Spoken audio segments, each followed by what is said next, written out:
This is one of my most favourite books of all time. It's How I Became a Pirate. It's written by Melinda Long and it's illustrated by David Shannon, and it's a Harcourt publication. I'll let you have a look. How I Became a Pirate. And look at the back. It is so cool, isn't it? Pirates have green teeth, when they have any teeth at all. I know about pirates because one day when I was at the beach building a sandcastle and minding my own business, a pirate ship sailed into view. I knew what it was because its flag had a skull and crossbones on it, and because I could hear the pirates singing, "Hey ho, blow the wind down," they were a little off key. Aren't they beautiful illustrations? A very, very scary pirate ship. I tried to tell Dad, but he was busy setting up the beach umbrella.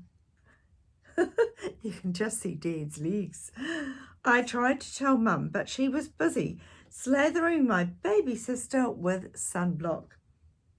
So I went back to my sandcastle, but I kept an eye on the pirates. By then, they were rowing to shore. And if you look very carefully, you can see. And there is the boy. Wow. I wonder what's going to happen.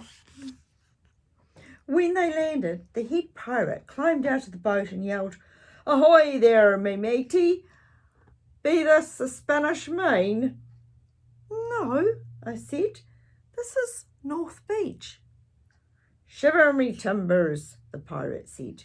"We must have been taking a wrong turn at Bora Bora." Oh dear. And the pirate has got a green parrot sitting on his shoulder. He has got, this side, a gold earring, and he's got a yellow headscarf. He walked around my sandcastle. He looked at the moat. Then he yelled back to a crew, "He's a digger, he is, and a good one to boot." "A good one to boot," the others agreed. "What be your name, matey?" the head pirate asked. Jeremy Jacobs, sir," I told him. Oh my goodness. And there's all the pirates. Wow. "Well, Jeremy Jacobs," he said, "you're looking at Braidbeard and his crew. We've been needing a digger like yourself. We've a chest of treasure to bury." "Aye, treasure," the others shouted. "You're coming with us," Braidbeard told me. I didn't think Mum and Dad would mind as long as I got back in time for soccer practice the next day. Oh my goodness.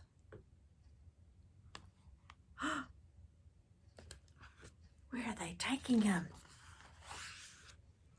That's how I became a pirate. And there they all are on the boat.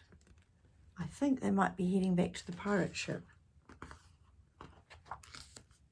As soon as we were on board, Braidbeard showed me the chest of gold and jewels. "Got to find a safe place for this here treasure. It's high time we were off," he announced. "We're off," we all shouted, and then we set sail. Look at that big box of treasure. And you can see just there, the pirate's got a wooden leg.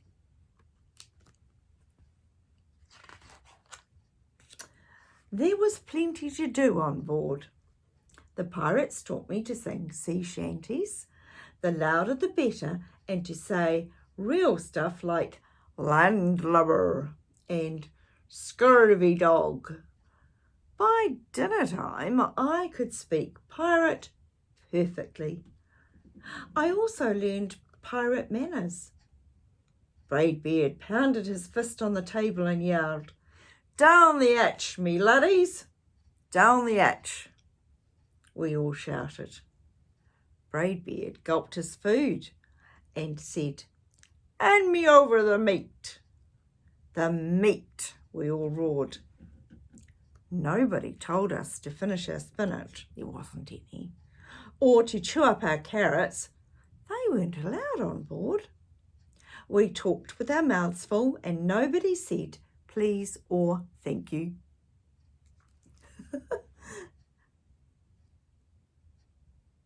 They look like a motley bunch, don't they? After dinner, I tried to teach the pirates to play soccer. Braidbeard kicked the ball and yelled, "Arr, soccer! Arr, soccer!" the crew yelled. Then everybody dove for the ball at once and it rolled right off the deck. "After it, me hearties," Braidbeard commanded. "After it," we all whispered. We fought over who would go and get the ball. But it didn't matter anyway because a shark came along and swallowed it in one gulp.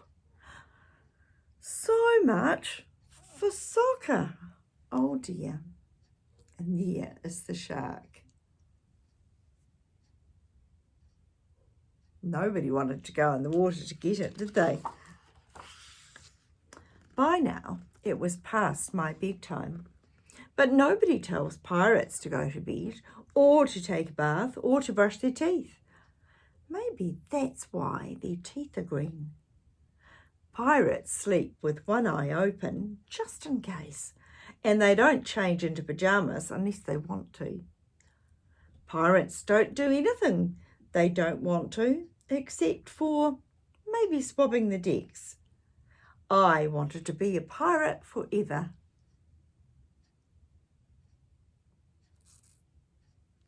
That is so cool. But then I found out what else they don't do. When I couldn't stay awake any longer, I asked Braidbeard to tuck me in and read me a story. "Tuck you in?" he bellowed. "Pirates don't tuck." "No tucking," the crew cried, and the only thing they had to read was a map. "Don't you have any books?" I asked. Braidbeard looked confused. "Books?" I didn't even bother to ask about a goodnight kiss. Oh dear. I think our little pirate is feeling a little bit homesick. What do you think? It wasn't easy to fall asleep without a story, but I was finally dozing off when a storm broke. Thunder boomed and lightning flashed. I tried to hide under the covers as waves slammed up against the ship, but I kept falling out of my hammock.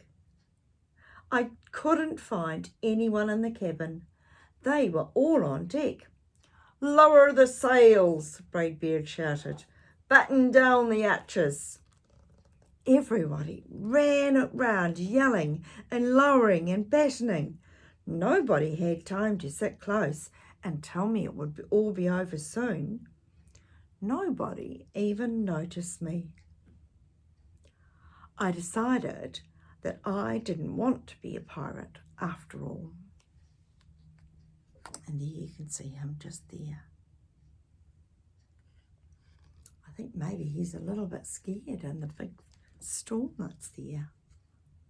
I think I might have been frightened too. What about you? Yeah? Just then, flash, crash, crack, lightning hit the mast and split it right down the middle.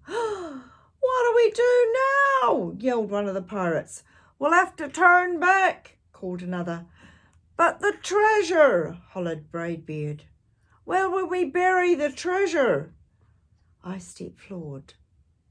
Maybe I can help, I shouted over the wind. I think I know the perfect digging spot. Do you think he can help? There's all the pirates looking at him. Do you think they will? When the storm was over, we rowed back to shore and buried the treasure. We drew a map so we could find the treasure again, but I don't think I'll need it. Jeremy Jacobs' backyard. And the X marks the spot where they buried the treasure. So where was the treasure buried? You're right, in Jeremy Jacobs' backyard. I don't think he'll be forgetting where it is. After that, the pirates repaired the ship and got ready to set sail. Before they left, Braidbeard handed me a flag and said, You make a fine pirate, Jeremy Jacob. Guard that treasure well. We'll be back to get it soon enough. Soon enough, the crew repeated. And if you ever need us, Braidbeard added, just run the Jolly Roger up yonder pole. Up yonder pole, the others shouted. And maybe I will, but not today. And there's Jeremy Jacob with the Jolly Roger flag, which is a flag for pirates. He's waving off the pirate ship. I have soccer practice.